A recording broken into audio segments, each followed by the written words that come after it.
Mana-mana kenderaan perkhidmatan awam yang telah mencapai had usia maksimum penggunaannya bagi tempoh 1 Januari hingga 31 Disember ini akan diberi pelanjutan secara automatik selama setahun.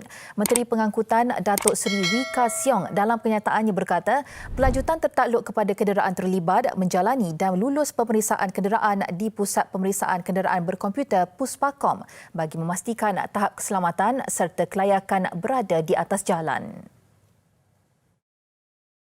Jelasnya, lanjutan juga termasuk kepada kenderaan perkhidmatan awam yang telah mendapat lanjutan pada tahun lalu. Keputusan diambil susulan sesi perbincangan serta libat urus di antara Kementerian Pengangkutan MOT bersama Persatuan dan Pengendali termasuk Persekutuan Persatuan-Persatuan Bas Sekolah Malaysia, Persatuan Pengusaha Bas Persiaran Semenanjung Malaysia serta Gabungan Teksi Semenanjung Malaysia. Inisiatif itu ujarnya demi membantu pemain industri pengangkutan awam terutama pemilik teksi, bas sekolah dan bas persiaran dalam mengharungi waktu sukar akibat pandemik COVID-19 kerana tidak berupaya untuk menggantikan kenderaan mereka. Tambah beliau, pelanjutan berkenaan akan melibatkan semua kelas kenderaan perkhidmatan di bawah skop tanggungjawab Agensi Pengangkutan Awam Darat APAD serta Lembaga Pelesenan Kenderaan Perdagangan LPKP Sabah dan LPKP Sarawak. Keputusan itu turut diselaraskan dengan aspek pelesenan syarikat, agensi serta operator pelancongan dan pelesenan bas pelancongan dan persiaran di Sabah, Sarawak serta Labuan yang berada di bawah skop kuasa Kementerian Pelancongan, Seni dan Budaya. Kerajaan menganggarkan kira-kira 200 rakyat Malaysia yang berada di Arab Saudi layak menunaikan haji tahun ini. Menteri di Jabatan Perdana Menteri Hal Ehwal Agama Datuk Seri Zulkifli Mohamed Al-Bakri berkata sesi penerangan menerusi sidang video akan diberikan kepada bakal jemaah berkenaan Khamis ini. Menurut Datuk Seri Zulkifli, jumlah itu susulan tiada jemaah haji Malaysia yang dihantar tahun ini, kecuali rakyat negara ini yang menetap di Arab Saudi. Menerusi sesi penerangan itu, pihaknya akan mengenal pasti jumlah sebenar jemaah haji selain memberi semangat dan sokongan kepada mereka. Ujarnya ada rakyat Malaysia terbabit yang sudah merujuk kepada Lembaga Tabung Haji yang telah pun mengambil inisiatif membuat kursus secara dalam talian kepada bakal haji berkenaan. Kilauan emas pertama dan berkumandangnya lagu negaraku di pentas Olimpik. Itulah yang menjadi harapan utama pihak kerajaan dan seluruh rakyat Malaysia pada Tamasya Sukan Olimpik Tokyo kali ini.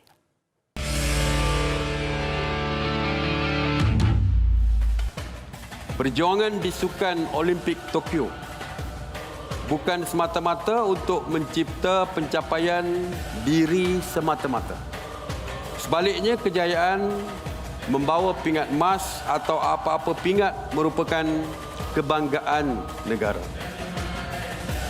Kepergian saudara-saudari ke Tokyo pastinya akan diiringi oleh doa oleh rakyat dengan harapan yang amat tinggi sekali. Seluruh rakyat Malaysia menaruh harapan tinggi untuk melihat jalur gemilang berkibar megah di langit Tokyo dan pastinya kita menantikan lagu negaraku bergema di bumi negara matahari terbit ini. Memang satu amanat yang cukup berat untuk dipikul barisan atlet negara yang akan beraksi di Tokyo nanti. Namun, ianya pasti turut menjadi sasaran peribadi masing-masing, lebih-lebih lagi selepas terpaksa menanti sehingga 5 tahun sebelum Tamasya Sukan terbesar di dunia ini dapat diteruskan. Kalaulah ditakdirkan oleh Allah Subhanahu Wa Taala salah seorang daripada mereka akan memenangi pingat gangsa, membawa balik pingat perak. Dan Datuk Seri, kalau ditakdirkan salah seorang daripada mereka, kerananya lagu negaraku akan pertama kali berkumandang di bumi Tokyo. Semua ni Datuk Seri dilakukan atas semangat tak lain dan tak bukan demi Malaysia dan demi tanah air tercinta.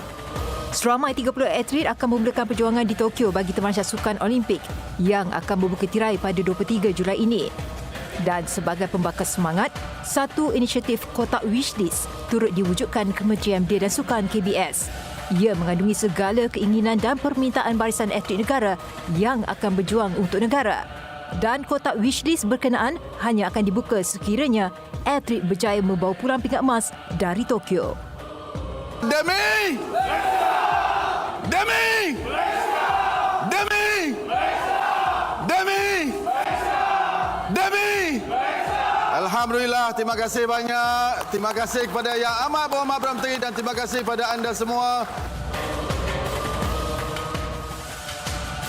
Dalam hal itu, isu keselamatan turut menjadi perhatian kerajaan memandangkan Johor juga kini sudah memulakan perintah darurat fasa keempat yang dijadualkan berakhir pada 22 Ogos nanti. InsyaAllah kita akan berbincang dengan Kementerian Kesihatan apa yang boleh kita lakukan bagi memastikan tiada ahli ataupun atlet kita yang tidak diberikan perhatian sebab itu di sana. InsyaAllah kalau ada, kita jangan insyaAllah kalau boleh tak ada langsung, kita tak nak supaya jangan ada satu pun atlet kita yang dijangkiti dan sebagainya. Dan kalaulah ada, kita akan sediakan sebaik mungkin bantuan untuk membantu atlet kita di sana. Peringatan turut diberikan kepada atlet negara sekiranya merupakan close contact, individu tersebut turut akan dikuarantin. Sekaligus mungkin tidak dapat menyertai acara mereka pada tempoh berkenaan. Dengan skuad pelayaran sudah pun berada di Tokyo, kumpulan besar atlet negara dijadualkan berlepas ke Jepun Sabtu ini. Umat Islam di negara ini diseru tidak bertangguh bagi mendapatkan suntikan vaksin COVID-19 selepas kerajaan Arab Saudi mengiktiraf vaksin Sinovac bagi tujuan masuk ke negara itu untuk mengerjakan haji dan umrah. Menteri di Jabatan Perdana Menteri Datuk Zulkifli Mohamed Al-Bakri berkata, pengumuman itu memberi ruang yang lebih luas untuk menerima vaksin sedia ada di negara ini. Dengan kenyataan yang dikemukakan oleh kerajaan Arab Saudi, saya merasakan bahawa tidak ada lagi masalah untuk kita mengambil Sinovac bagi menyekat alasan untuk ke Mekah, kerana Sinovac juga telah diizinkan untuk kita pergi ke Mekah. Beliau turut menzahirkan penghargaan kepada Arab Saudi atas perkembangan terbaru itu. Pihaknya akan mengemaskini sebarang peraturan terbaru oleh kerajaan negara itu berkaitan dengan ibadah haji dan umrah. Terdahulu, Datuk Zulkifli menyampaikan sumbangan baku makanan Musaadah 3.0 oleh Yayasan Dakwah Islamiah Malaysia Yadim di Baganserai, Perak.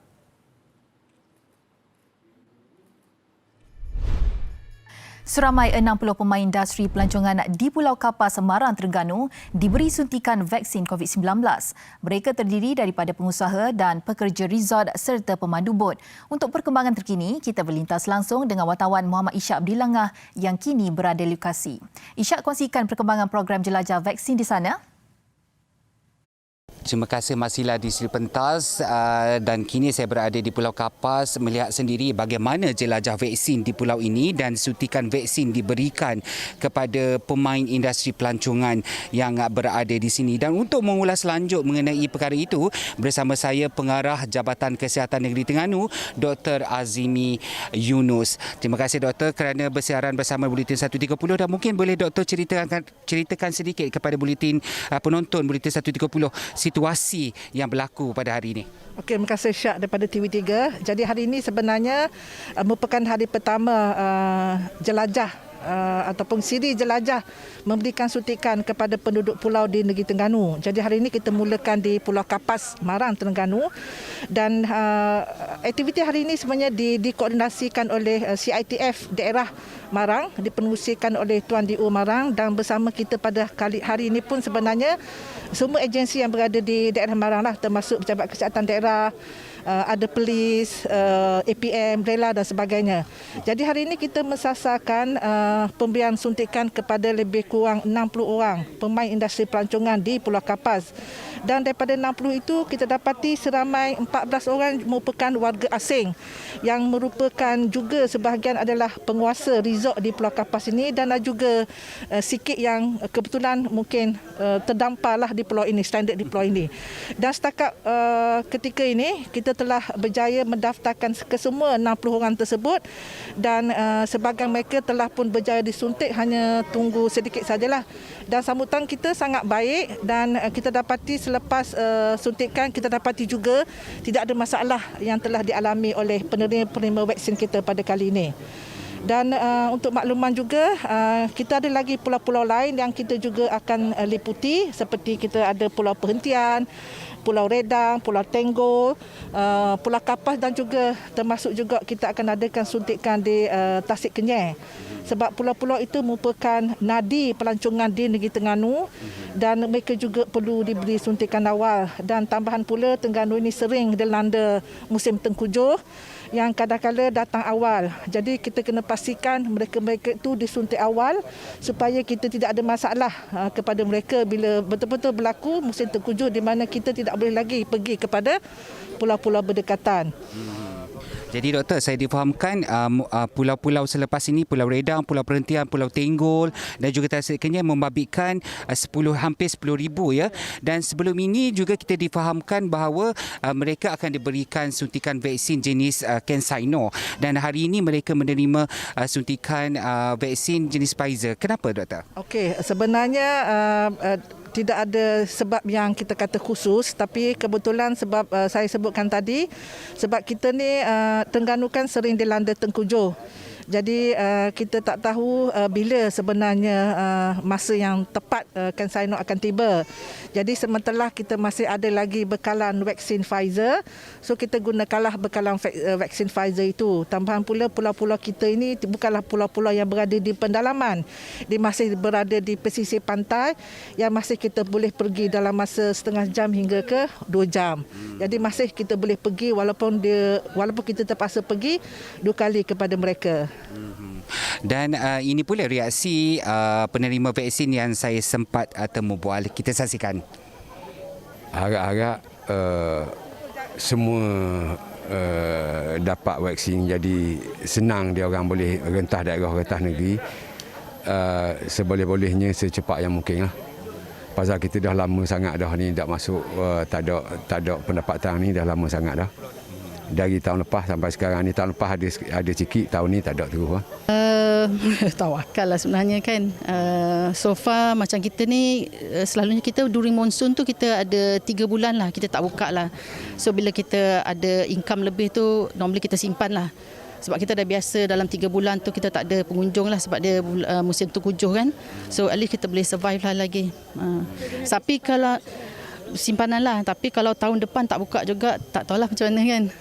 Okey doktor, terakhirlah mungkin doktor boleh memberi nasihat sedikit memandangkan kita sudah hampir menyambut Hari Raya Aidiladha. Mungkin ada mereka yang masih leka sehingga boleh dikatakan akan menyumbang kepada peningkatan kes di COVID-19 di negeri Terengganu ni. Okey. Kalau kita lihat situasi COVID-19 di Terengganu dalam masa 2-3 hari ini, kita dapati sudah ada peningkatan. Kalau sebelum ini dalam masa 3 minggu berturut-turut, kita berjaya mengekalkan angka harian kita adalah sebanyak 2 digit. Tapi mulai 2 hari lepas, kita dah mulai meningkat kepada 3 digit kes harian kita laporkan setiap hari. Jadi ini sangat merisaukan kita. Tambah pula kita dapati minggu depan kita dah nak raya Aidiladha. Jadi walaupun SOP korban tu dah ada, dah disebarkan, tetapi mengambil kira pengalaman kita semasa Hari Raya Aidilfitri baru-baru ini, masih ada penduduk-penduduk kampung yang masih meneruskan aktiviti berhimpun seperti makan-makan, pertemuan-pertemuan, ziarah dan sebagainya walaupun mereka buat secara senyap-senyap. Jadi itu yang kita risau sebab sekarang kes kita dah agak naik di Terengganu. Jadi kemungkinan pada waktu Aidiladha nanti akan ada rentas negeri disebabkan oleh pelbagai alasan yang dibenarkan. Jadi pada waktu itu kita memang takutlah dengan kes yang sedang menaik sekarang, adanya rentas negeri, adanya aktiviti berhimpun walaupun secara senyap-senyap, itu memberikan satu risiko besar untuk berlakunya penurunan yang besar di negeri Terengganu. Jadi kita pohon sangatlah kepada semua rakyat Terengganu supaya dalam masa kita menyambut Aidiladha nanti, kita patuh SOP yang telah kita tetapkan. Kita boleh melaksanakan ibadah korban sebab dia ada SOP dia tersendiri, tapi kalau boleh kita janganlah melakukan aktiviti berhimpun, makan-makan ramai-ramai walaupun sesama keluarga sebab sesama keluarga itulah sebenarnya yang boleh mencetuskan kluster besar sebagaimana yang telah kita alami dalam masa 2-3 hari ini. Aktiviti pertemuan bersama keluarga itu yang mencetus kepada kluster baru di negeri Terengganu. Terima kasih sekali lagi Dr. Noor Azimi kerana sudi bersiaran bersama kami dan itu sahaja perkongsian yang dapat saya kongsikan bersama anda.